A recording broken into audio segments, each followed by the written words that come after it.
Film and Whiskey Nation, do you ever think about awards? Of course you do. You drink whiskey and watch movies, which means that you know that nothing is validated until a group of random people say, hey, we love what you're doing.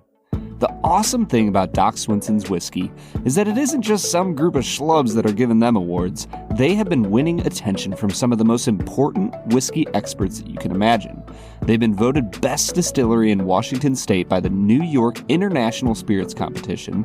They've been voted the best independent bottler by the Ascot Awards, as well as the best finished bourbon from the Ascot Awards for their La Menta Exploratory Cask.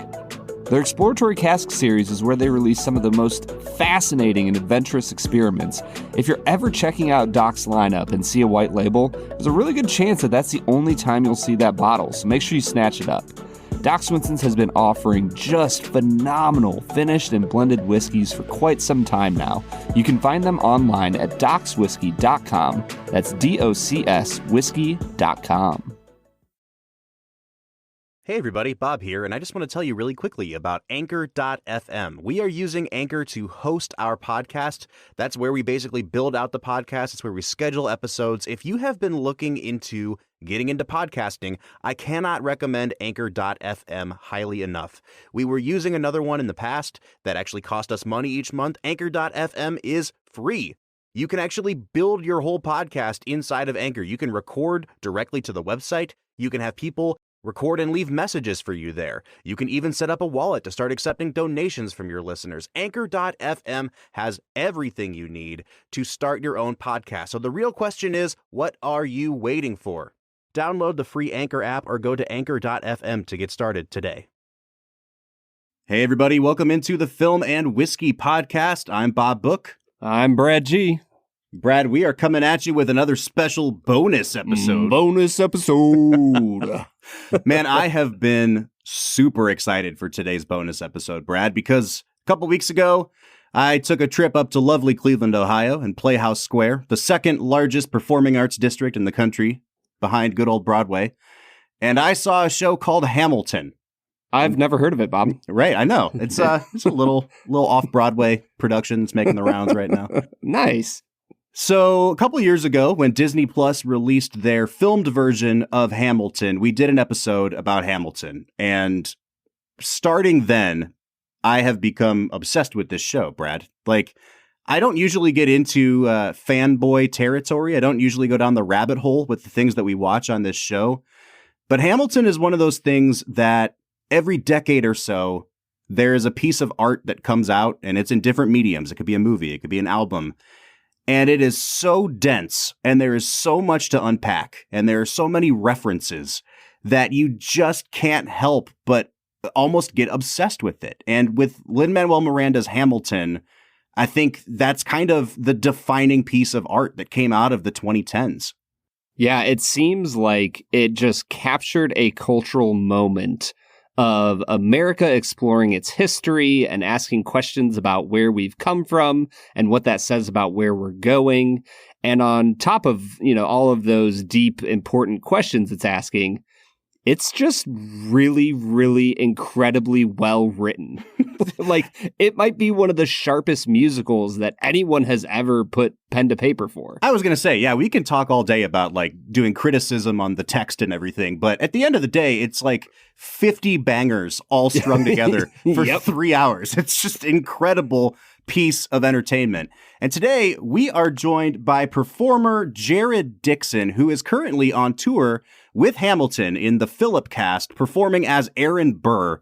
Jared, thank you so much for sitting down with us today. Of course. Thank you. Thank you for having me. Now, Jared, I will just start off by saying I have, Bob went and saw you a few weeks ago. I have some of my best friends in the world that saw you literally a few nights ago.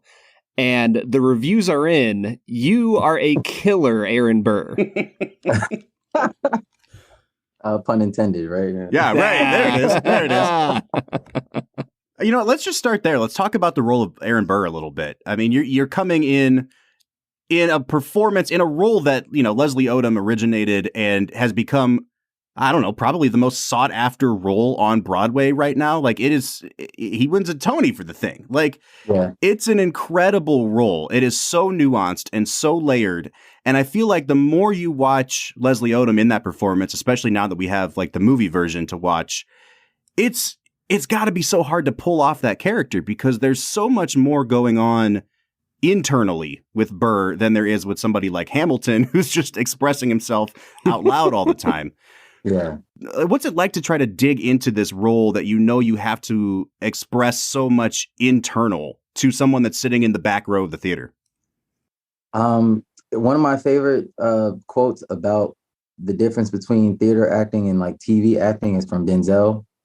And he basically said that there's no difference. You either tell the truth or you don't. And it's funny, like I've seen like reviews and stuff like that. I try not to bother too much with critics' opinions and stuff like that, but I'll see reviews sometimes that'll say like, like level of expression wasn't big enough, or it didn't feel like the energy was as big as it should be. And I don't think, not to criticize critics or anything like that, but if you watch the whole show and you got through room where it happens and Wait for It and Satisfied and all of the bangers, and you think that the show is not big enough, you just weren't dialed in.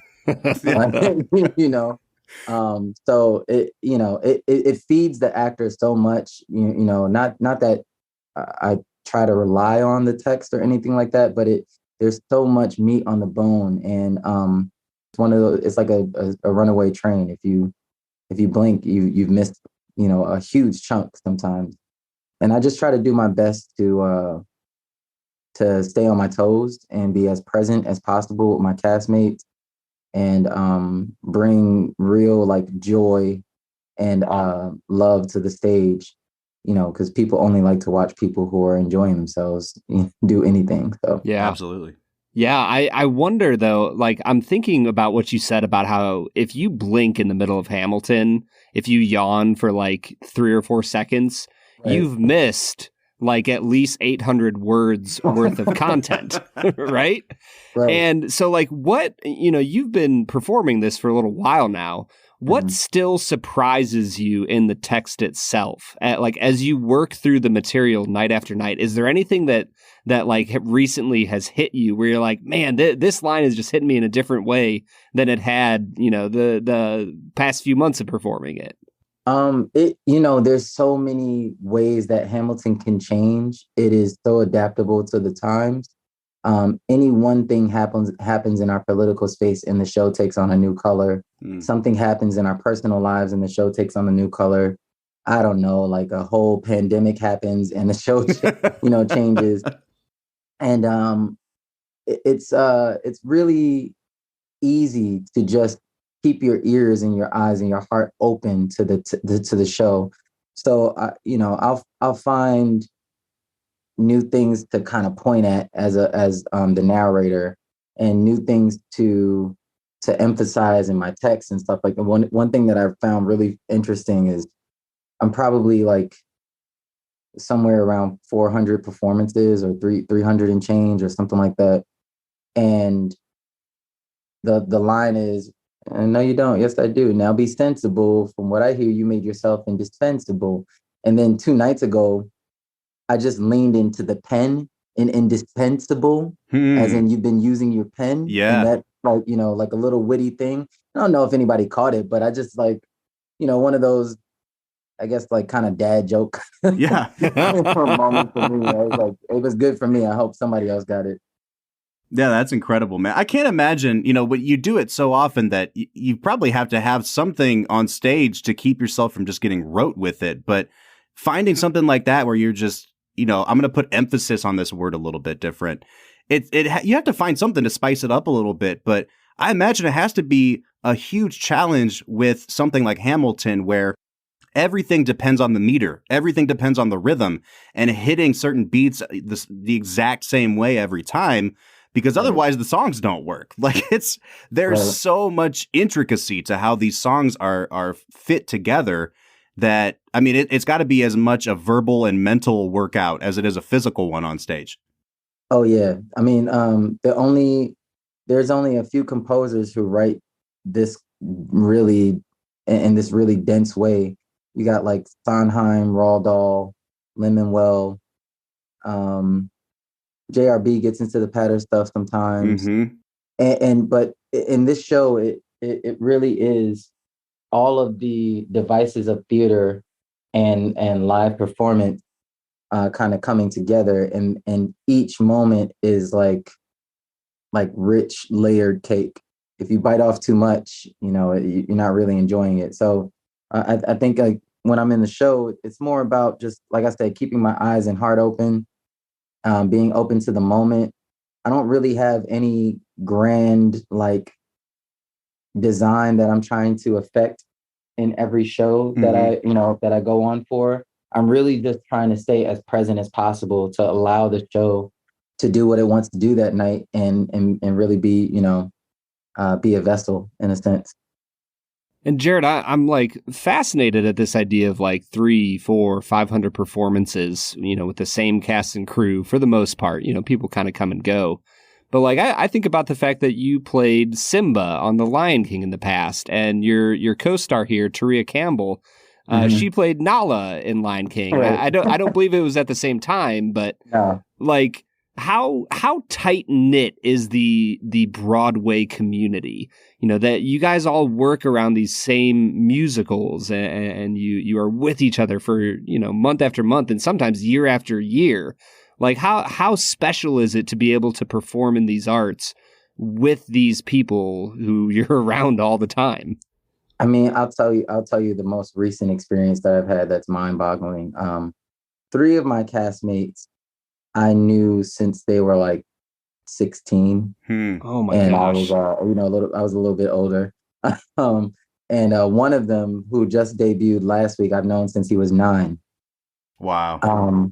So the guy who I knew since he was 9, I was his day camp counselor, and the other 2 one went to my high school, and then the other one I performed with when he was 16 and I was 25. And so for us to all to be on stage at the same time, it really just is a testament to how small the community is, but also how tight knit it is. We're able to see excellence in other people and continue to like encourage and feed people. And that was probably like the best gift that I could have received this year, was to be able to see some of the younger guys who came up behind or coming up behind me. We're in the same generation, but they're a few years behind me. For them to have the level of success that they've had. Yeah. And then you have like my castmate Nikisha Williams, who I did Color Purple with, and a couple of my, Taria did Lion King, and I have so many connections with different castmates and cast members across the Hamilverse and across the theater, the theater world. You're never quite alone in the theater world. Yeah, honestly, the way you're talking about seeing these guys come up that you've known since they were, 9, 16, it kind of made me think about how, like, in the NBA, there's so many young guns who are, like, young stars who are like, yeah, I remember when LeBron, like, came to our AAU games and, like, he was the greatest player in the universe, and now I'm playing against him.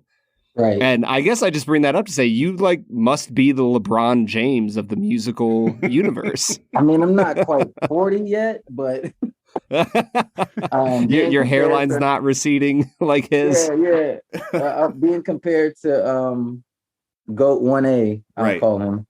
I'm a Michael Jordan fan, but being compared to him, I'll take it.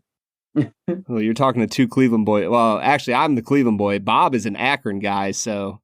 We might get into it. Yeah, like I could practically see LeBron's house from here. I'm like, you got to come like walk on eggshells a little bit when you're talking about who's the GOAT around us. Hey, I'm accepting of all viable GOAT conversations. There you go. As long as you can make a case, I'll entertain it. Right. All right, let's talk a little bit about your history, Jared, because you're acting like you're the elder statesman here, but you're still a young buck. Like I've seen you talk about the role of Simba in Lion King as quite possibly the most prominent and most challenging role that a young person can play. How did you get here? You came from Queens. You're the son of Broadway royalty in a number of ways. Like It's an incredible journey, and I want our audience to be able to hear a little bit about it. Yeah. I mean, the long story short is I grew up being near the theater because my dad was a performer as well. And he's a classical singer and also made his Broadway debut in Ragtime the Hmm. musical Hmm. in the 90s.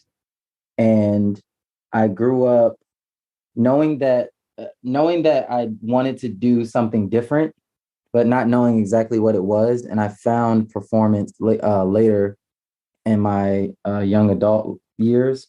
After I graduated college, I started auditioning. I got my first job in Boston as well at Fiddlehead Theater. I did Ragtime, a completely full circle moment, and I played the role of Booker T. Washington, which my dad understudied on Broadway as well. And I've really just dedicated the past 10 years of my life since I, started performing professionally to getting better at every turn and making sure that every opportunity I take is a step up, not just in profile, but just in internal fulfillment and Hmm. personal fulfillment. Hmm. And that's guided me really well. And I really only care about being one of the best to ever do it, or I'm that's up to other people to decide. But Hmm. I'm gonna attempt and try my best and give all that I got to be as good as I possibly can at this thing. Yeah.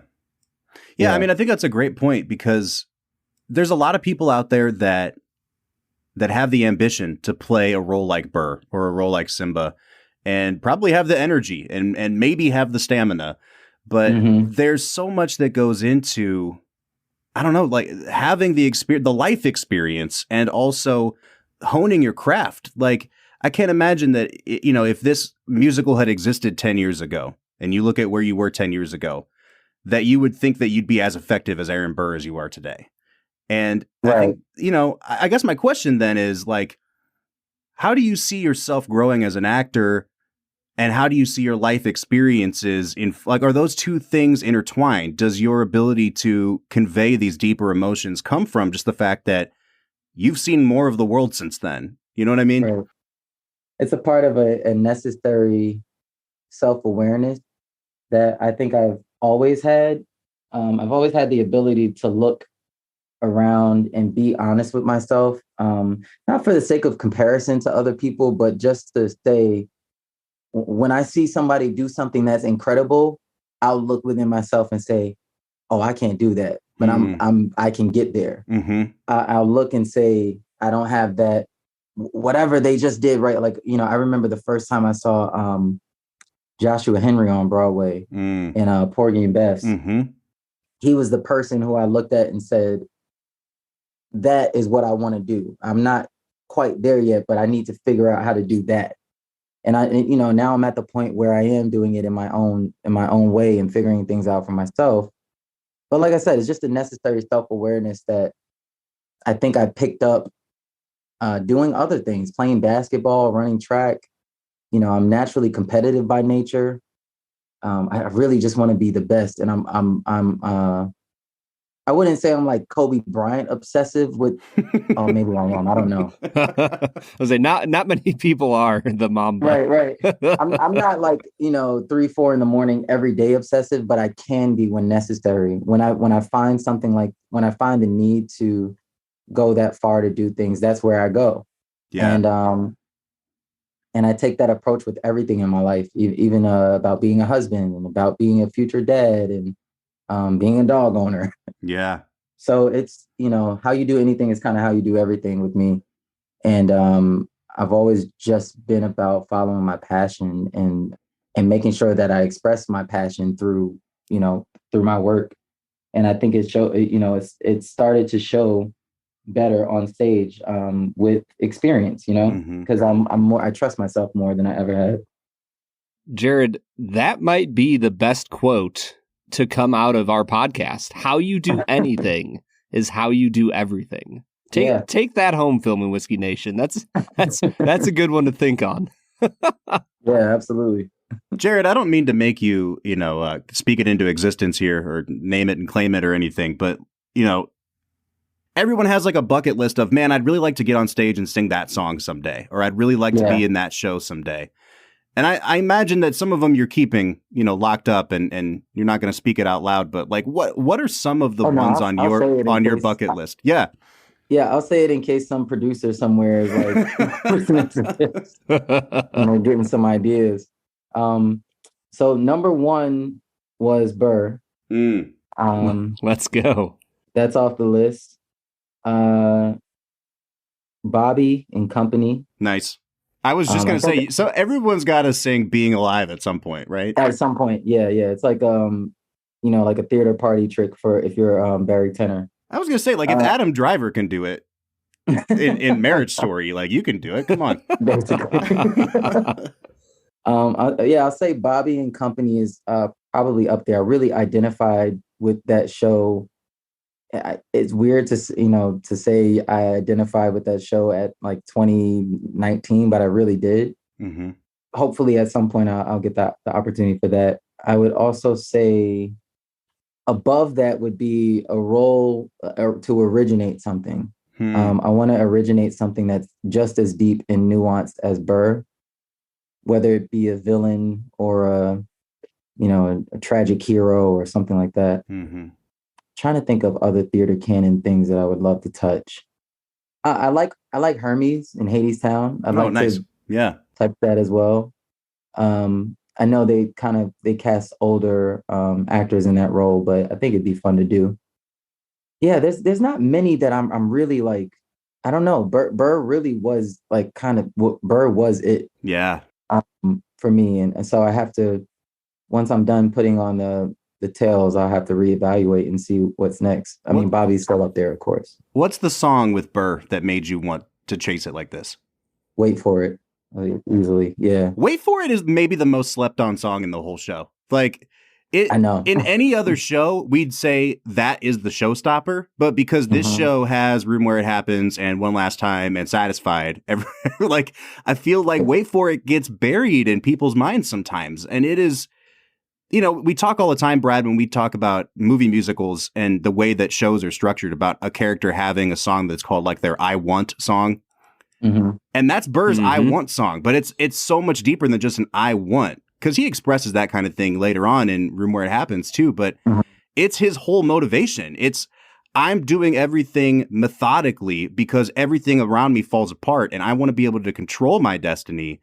And I feel like it makes Burr even more of a tragic figure. Like there's so much in that song, aside from just the vocals that really drive that character forward.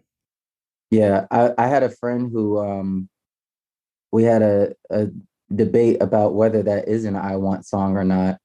And I did believe that, but then I came to the realization performing it that it's more of an identity song.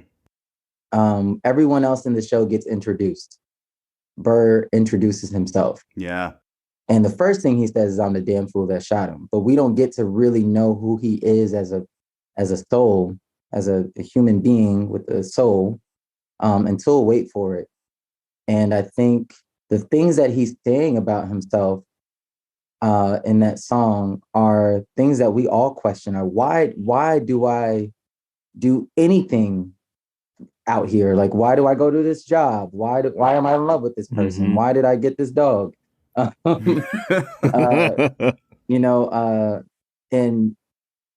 what he's really questioning is the very nature and fabric of what he's been taught and where he's come from, and whether that's enough to sustain him.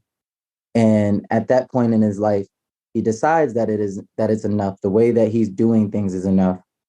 But you just see the chink in the armor because it's through the lens of comparison. And that's what makes it so tragic, because he says all these beautiful things about this legacy that he's come from. The second verse, my grandfather was a fire and brimstone preacher. My mother was a genius. My father commanded respect.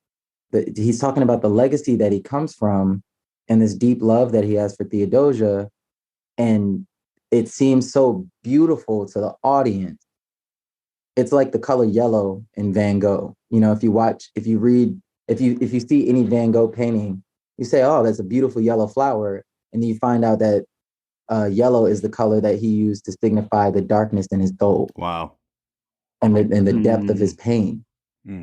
and it changes the way you see anything. And so that's kind of what Wait For It is. It's that beautiful painting, but that you find out the secret meaning behind it at the end, and you realize this guy has got some things to work on, Yeah. you know, as we all do, you Yeah. know?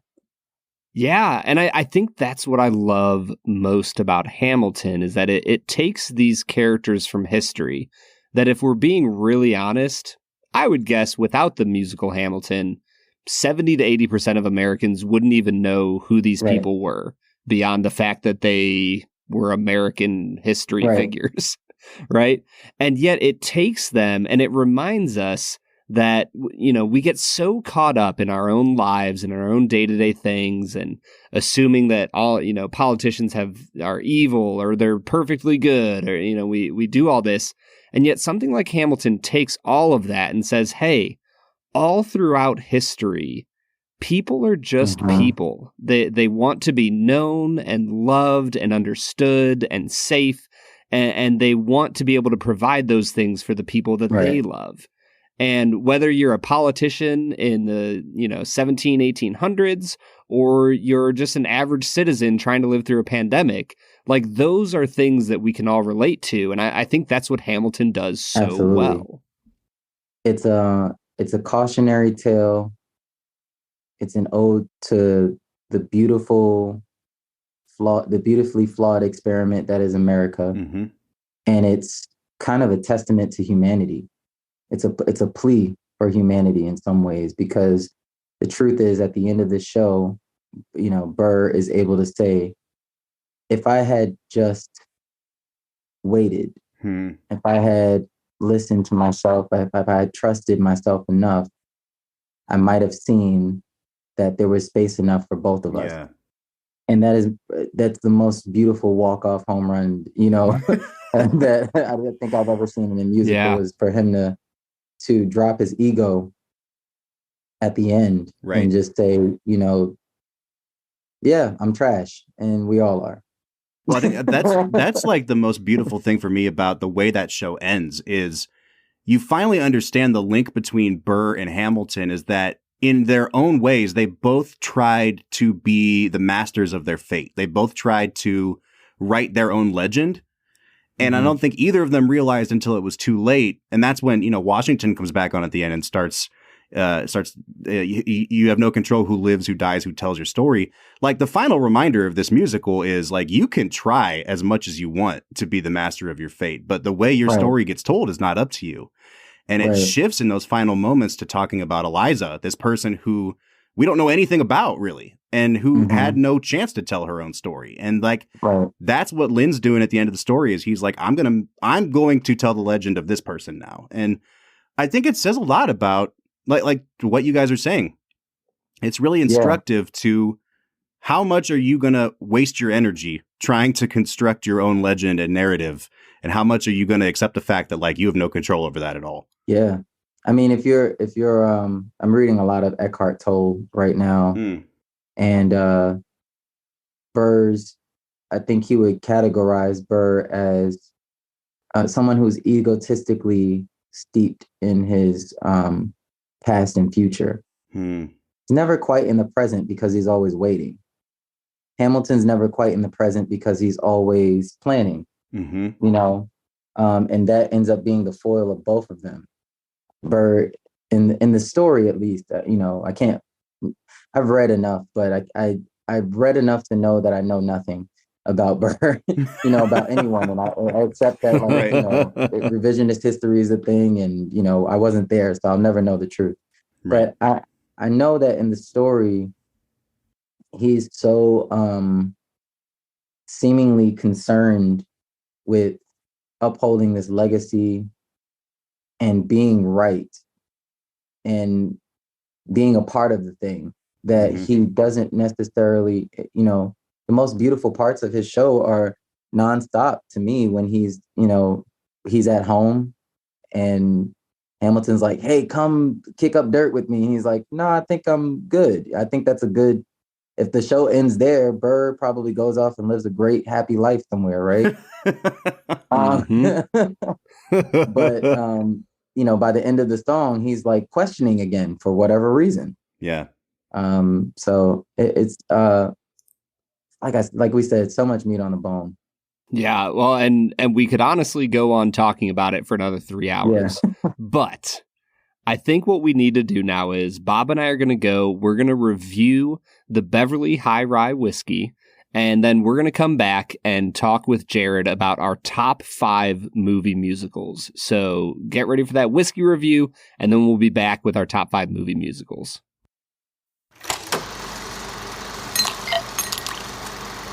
All right, so today we are checking out the Beverly High Rye American Whiskey.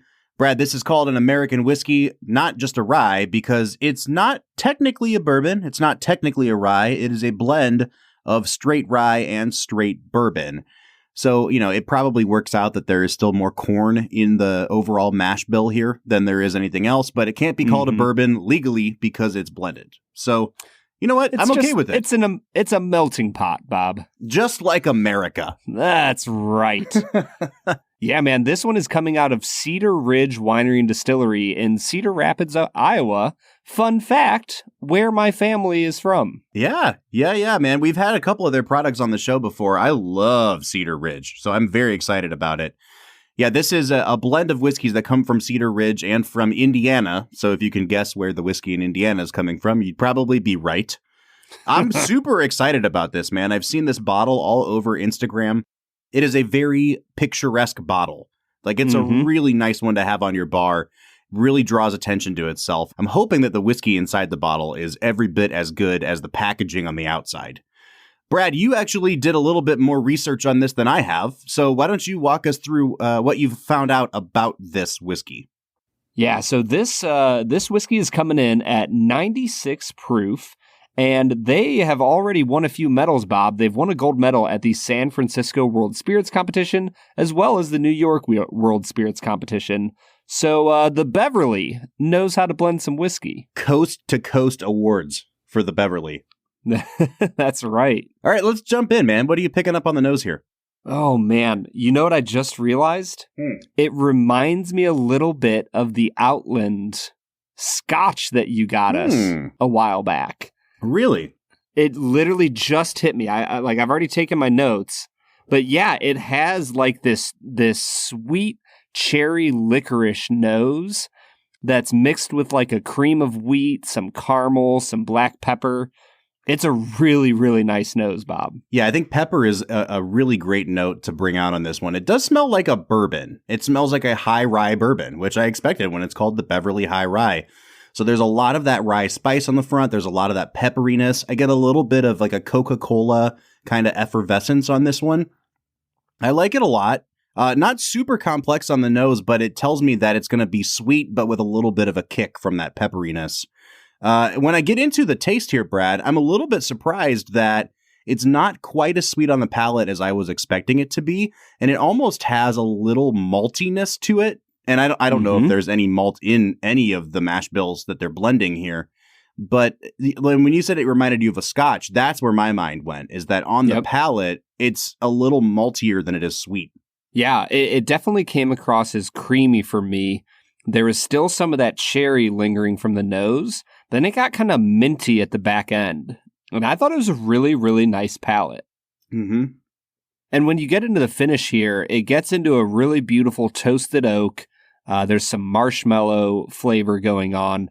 And for me, it almost left a little bit of like an Angostura bitters flavor that almost got sour. Like my first sip, it almost got sour at the back end. But the more I sat with it and drank it, the more it kind of evened out into just that Angostura feel. There's quite a bit of smokiness on this. And I wouldn't call it like peat, but it reminds me of non-peated scotches and how they still have that kind of like a wisp of campfire smoke about them. This has that. It's like minty and smoky at the same time. It definitely turns a little bitter, not sour, but a little bit on the more bitter end of things on the finish. I liked your note of Angostura bitters. For me, it doesn't quite have that level of complexity to it, but everything seems to be consistent. Like that black peppery and rye note that I got on the nose really did a good job of preparing me for where this was going to go, because otherwise I would have thought that this was going to be way sweeter than it is on the palate. Yeah, Bob, the balance, I think that this is like above average complexity that has really nice flavors throughout. This is a really good whiskey, man. All right, let's talk a little bit about the price point on this, because you told me that you're seeing it retailing for about, what, $59? Yeah, $60. All right, so again, I don't want to call it a craft whiskey, but it is coming from a smaller craft distiller, at least some of what their sourcing is in Cedar Ridge. And I like Cedar Ridge's stuff. They're putting it in a really nice bottle. The packaging is like stellar. Just for $60, man, it's like, I would probably recommend some other whiskeys that I like better than this, but I also want to say that I don't think this is overpriced. Like, I think it's a fair value for what you're getting. Could it be a little bit cheaper and get a little bit of a higher score on my metric? Definitely. But I also don't think that this is like astronomically overpriced. No, I think if I was giving it a value score, I'd probably give it like a 7. Mm-hmm. I think it should be, man, if this was like $42, I think it'd be like a 9 out of 10 value. Yeah. But then you're asking them to cut their price. No, 100%. Yeah. So I think maybe $50 to $55 might be a better price point. Mm-hmm. But, $60, it's fine. If I was scoring this out of 50, including the value score, I think I'd probably sit at like a 38 out of 50. Like a really nice experience that I would probably recommend buying a bottle. Yeah, but honestly, the just know what you're getting into. Yeah, the packaging on this definitely takes it up a notch for me. And usually we're not swayed by packaging, but when I'm on the fence about whether or not to recommend the whiskey itself, if you can have something that's going to be a conversation piece and going to be eye-catching and it's only going to cost you a couple more dollars, I'm all in on that. And they clearly put thought and effort into the packaging here. It's a custom-made bottle. The label's really beautiful. I love the color scheme on it. So, like, absolutely. I'm going to go ahead and give this one a stamp of approval, Brad. I don't know about you. Yeah, 100%. If you find some Beverly High Rye out there in the wild, I would snag it immediately. All right, man. Let's get back into talking with Jared Dixon from Hamilton. What do you say? Let's get to it. All right, so that was the Beverly High Rye American Whiskey. We want to say thank you again for this bottle. We are getting back into our conversation with Jared Dixon, who's currently on tour with Hamilton as Aaron Burr, and we're talking about our top 5 movie musicals. Now, Brad, I don't know how you made your list up, but I tried to stick with mine to like Broadway to movie adaptations, because there's so many musicals. We could just do, like Singing in the Rain existed as a movie musical well before it was ever a show on Broadway. So like for the most part, I did sneak one in here that's just a movie, but I tried to go the Broadway route. I don't know, guys. Did you have trouble picking just 5, or is it like a pretty clear-cut list for you? I mean, I don't even know if Jared would be able to pick 5. No, he doesn't seem like a guy that's really steeped in the history of musicals at all. No, Bob, honestly, I am not like the biggest musical guy in the world as far as like history and knowing them all, but I have some that I've really enjoyed. I think 2 of mine, actually, no, I'm pretty sure that 2 of mine are Broadway to movie and 3 are not. Okay. So mine are all over the place. I got some Disney in there. There you go. Got some Broadway to movie, and I don't think I have any movie to I don't think I have any movie to Broadway in there. Yeah, see, I will say I literally didn't even think about like the 90s Disney movies as musicals, and yet like Bob and I were talking and he mentioned those and I was like, "Oh, I didn't even think of putting those in." Like Beauty and the Beast would be it might make my top 5 cuz I just freaking love that movie. Right. We've had this conversation so many times, Brad, about like what makes a musical a musical. Is it like, does the music have to be diegetic? Does a movie, what was the one that we watched? Walk the Line, where they stop the movie for 3 minutes so that Johnny Cash can sing a song. Like, does that make it a musical just because there's a performance in it, And so I think, the lines get blurred and it's up to interpretation, but that's what makes these top 5 lists so good. So I don't know, without further ado, we'll go one by one and we'll go from 5 to 1. So Brad and then Jared, what are your number 5 picks? My number 5 pick is my yearly Christmas tradition. I watch this and I watch It's a Wonderful Life for sure. Like, other movies come and go. Some years I watch Elf, the Santa Claus, but every single year I will watch It's a Wonderful Life and White Christmas. I just absolutely love White Christmas. I love all the performances. I think it's got the, like, when you actually sit down and watch it, it's got so many weird, just little scenes in the middle of it that only make sense to people who lived in the 40s and 50s, and I still don't understand. And I just love that. It makes it feel nostalgic to me. So I'm a big fan of White Christmas. Number 5, I'm gonna say Coco. Oh yes, I knew I liked this guy for a reason. I was about to say, Jared, you just won a best friend for life in Bob. Coco goes so hard and no one gets it. Like, Coco goes so hard. I turn that movie on and, like, I'm entertained, I'm weeping. All of the emotional roller coaster that you could possibly have comes from Coco. Like, Jared, you thought you were going to get to talk about Coco. I'm sorry. No, you're right. I'm sorry, Jared. Yeah. Why do you choose Coco? So I actually had this conversation with a producer of Lion King. And we were talking about the future of Disney on Broadway. I was telling him, I was like, I don't even know if you guys know what devices really made Lion King the phenomenon that it is. I believe that all of the musicals that are attached to a culture that we know but don't have full access and understanding of are the ones that are fully that become the most popular. So, like, Lion King is attached to Africa. The Lion King, the musical, is attached deep in a deeper way to Africa, but the movie is attached to Africa and the that culture.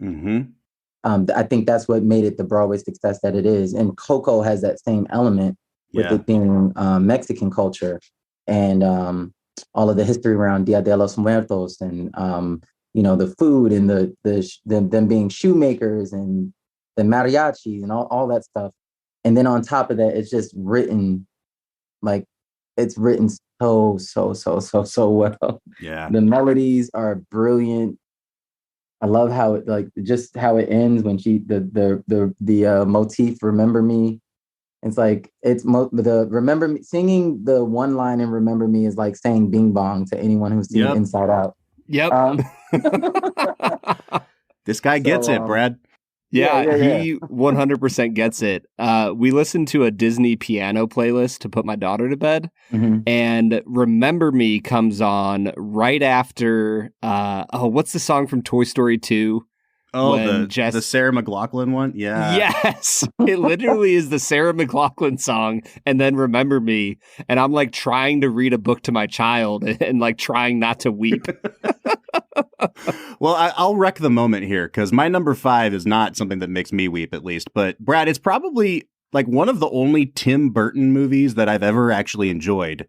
He just doesn't do it for me as a director, but I love his adaptation of Sweeney Todd. Like, dude, it's really good. And that, I mean, again, like it's when you talk about Sondheim, like you could pick a number of different shows, but Sweeney Todd, like the show is amazing, and then the movie itself is also really, really good.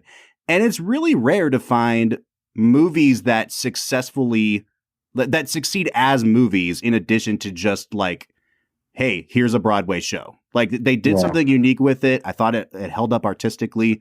I really enjoyed Sweeney Todd. I will actually agree. Sweeney Todd's definitely on my list. Oh, there you go. A little further up though. All right, Brad, why don't you hit us with your number 4? Yeah, my number 4, we're going back a little bit in time. I'm going to put up My Fair Lady. Oh, nice. Now, I will say this is one I have not watched in quite some time. I think the last time I watched it was probably high school. But I remember just being so drawn in by the chemistry between Audrey Hepburn and I can't think of the name of the main male character. Rex Harrison. I mean, in the movie, it's Professor Higgins, right? Yeah, Professor Higgins. But yeah, Rex Harrison and Audrey Hepburn are just incredible together in that movie. There was a production that I want to say it was like Lincoln Square a couple years ago. And recently. Yeah, the guy that sang On the Street Where You Live, I wish I remembered his name. He was incredible. Like, there's just so many great numbers in that show. You know what? Jared, I'm going to let you give your number 4, and I'm going to Google real quick who it was that sang that song. My number 4 is very, very recent. I'm going to go with the new Matilda. Oh, I haven't seen it yet. It is astounding. Really? Yes, it is one of the best things that I've seen. I was gonna say this year, but it's a short year. It's one of the best musicals I've seen in a while. I'll definitely say that. Wow, man, yeah. Bob, stumped by a guest. Yeah, this is a rare occurrence, man. Yeah, Jared, I am so thankful that you have come on this show. So tell us just really quickly, one sentence, like, what made you love Matilda so much to put it in your top 5? I mean, just the way that the music flows with Roald Dahl's story and the words. It's really, really smart. It's really dense and brilliant. Mm. And and those kids are just giving every ounce of excellence that they can possibly muster in that thing. It feels really good. And it's not like, it's not very cookie cutter and kitschy. It allows itself to be as dark as I think Matilda should be.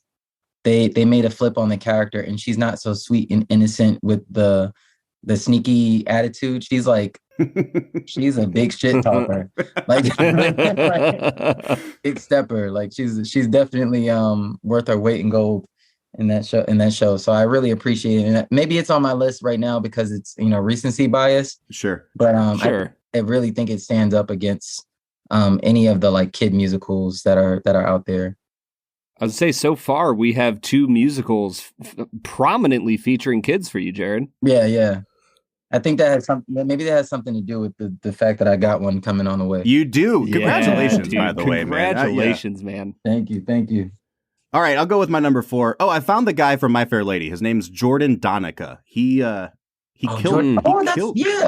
killed this song. Like, look it up later, man. Oh, the Broadway. Okay. I don't know why. I'm thinking of another show. Okay. Jordan Donica is one of my guys. Oh, yeah. Well, tell him I said that he absolutely annihilated that song. Like, it was incredible. All right. My number 4, I'm going to go with a movie that really has fallen, like, by the wayside, but it's from a show that still performed a lot. And that is the movie adaptation of Brigadoon.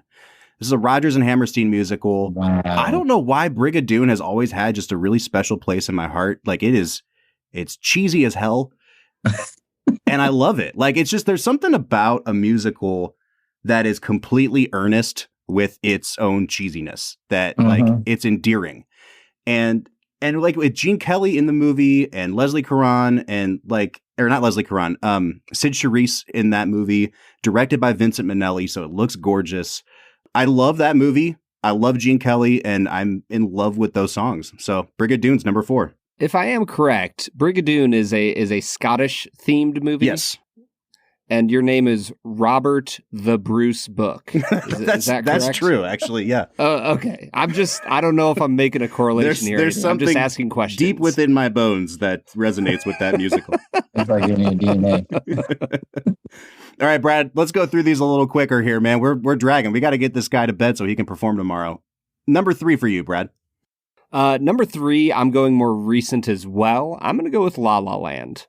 Oh, interesting. Okay. I love the story that is told by it. I think that as a musical, it is not necessarily the greatest pure musical of all time, but I just love what Chazelle did with the story, and I think that the cinematography of the film is beautiful. The way he uses lighting throughout is incredible.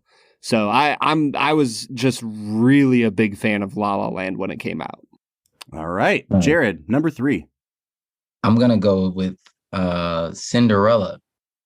Oh, nice. The brandy version. Oh, okay. All right. You had to you got to specify the brand with Whitney as the godmother, right? Yeah. Oh, yeah. That movie was just so monumental in so many of my friends' lives. It's kind of like to me, it's the Magic Johnson of movie musicals. Let's go. But you gotta give credit where credit is due. It's the first, it's one of the first. I think it's the only time that I've ever seen a black and white mom and dad produce an Asian son. Hats off to that. Breaking the laws of physics, and we love them for it. Like, and again, that's a Rodgers and Hammerstein adaptation. I did that show in high school, Brad, and like, it's the kind of show that, if I can be frank, like, it needed something to spice it up a little bit and like make it fresh. And adding those dynamics to it, bringing in Whitney as the fairy godmother, like it's so good. I haven't seen that version in forever. I got to check that one out again. Yeah.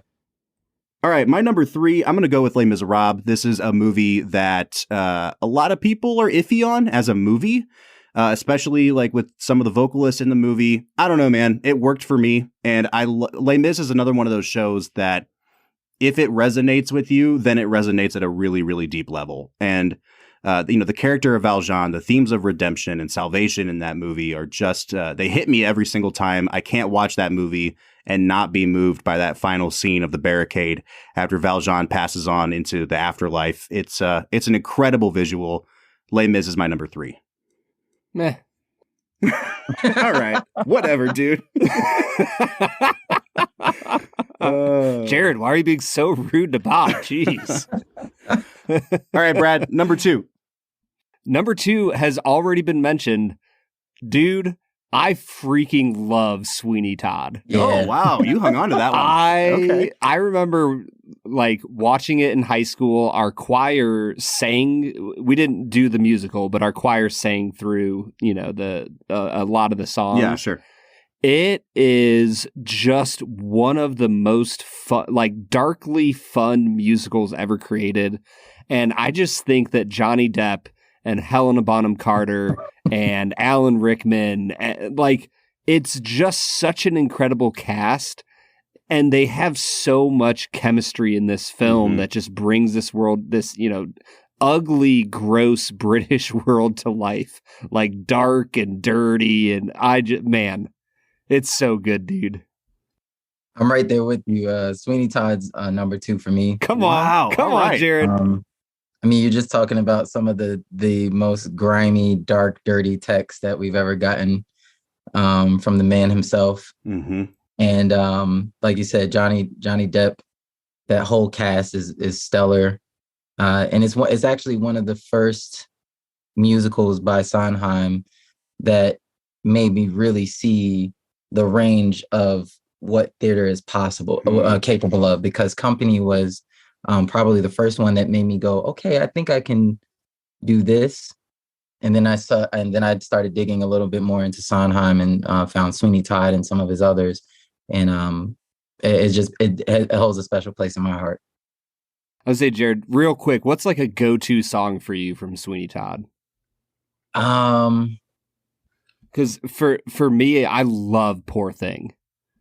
I just think that as they move through the story of Sweeney Todd's former life, where she clearly kind of knows what's going on, what's happening in the story, as well as the actual lyricism and the music that's going on, I just think it's incredible. Honestly, anytime Pirelli's on the screen was like my favorite part of the show.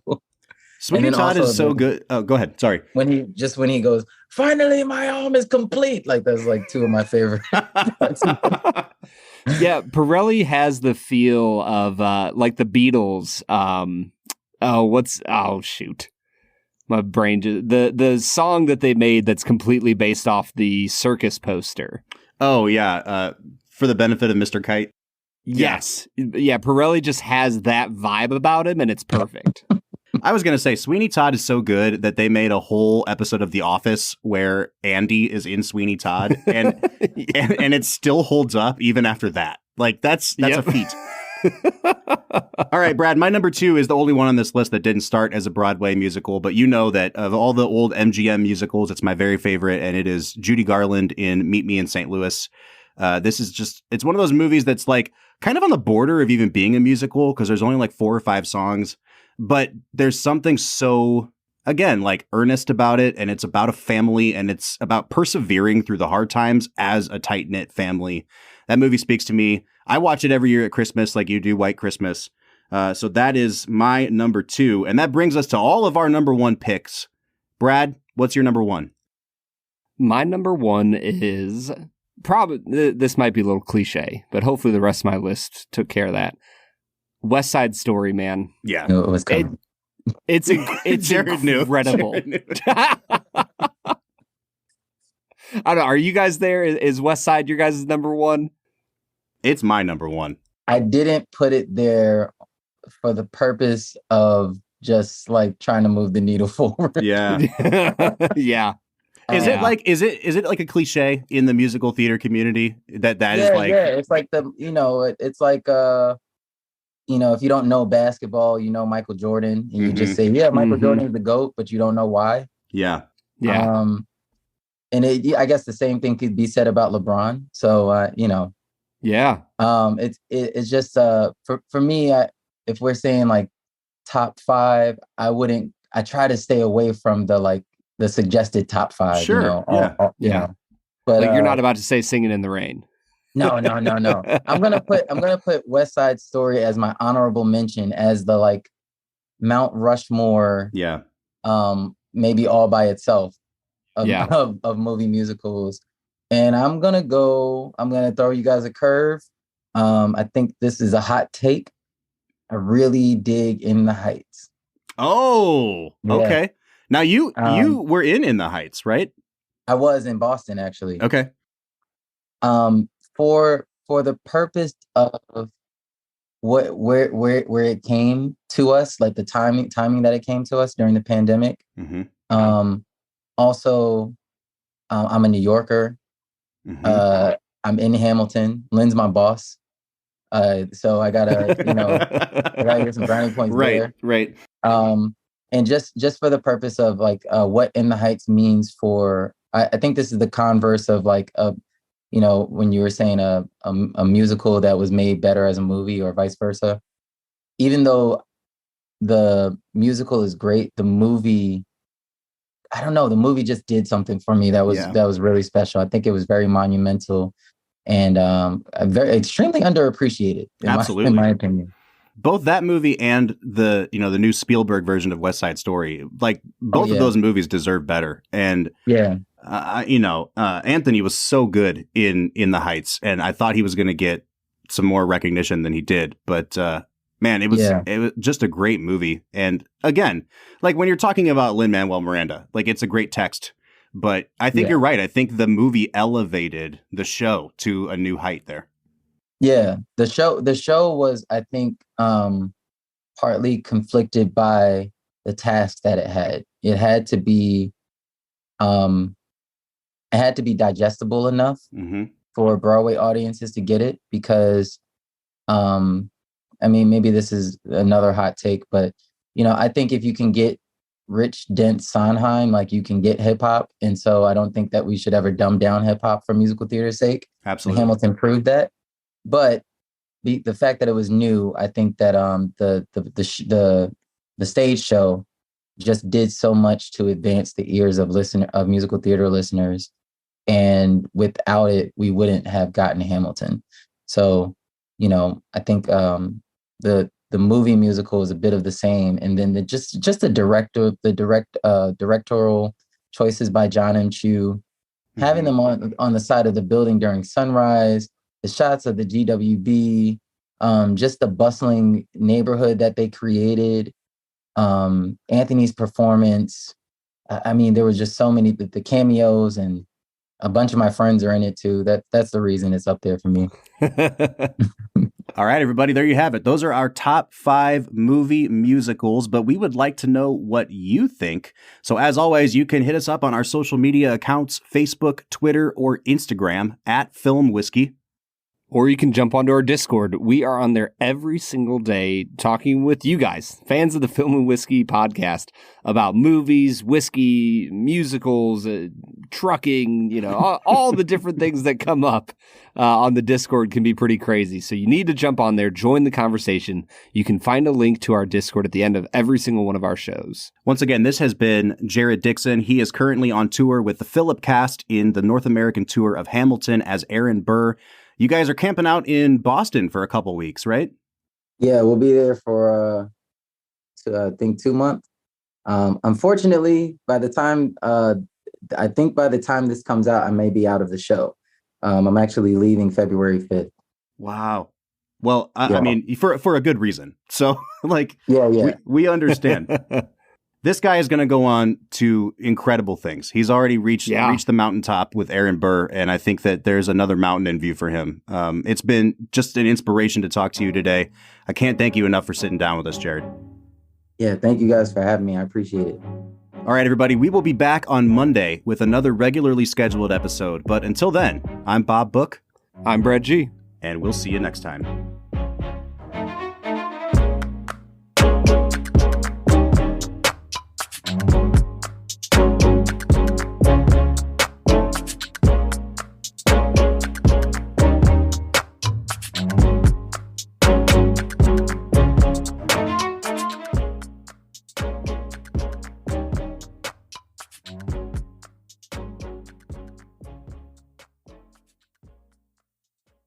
So here's the deal, everybody. We just absolutely love producing as much content as possible for Film and Whiskey Nation.